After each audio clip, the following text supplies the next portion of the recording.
থাইল্যান্ডের রাজধানী ব্যাংককে বিমস্টেক সম্মেলনের ফাঁকে বাংলাদেশের প্রধান উপদেষ্টা অধ্যাপক ডক্টর মোহাম্মদ ইউনূস ও ভারতের প্রধানমন্ত্রী নরেন্দ্র মোদী বৈঠক করেছেন।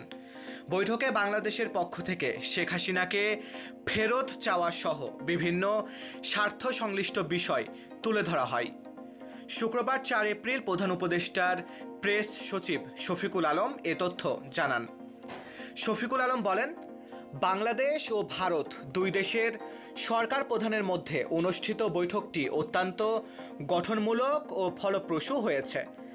আমাদের সঙ্গে পারস্পরিক স্বার্থ সংশ্লিষ্ট সব ইস্যুতে আলোচনা হয়েছে।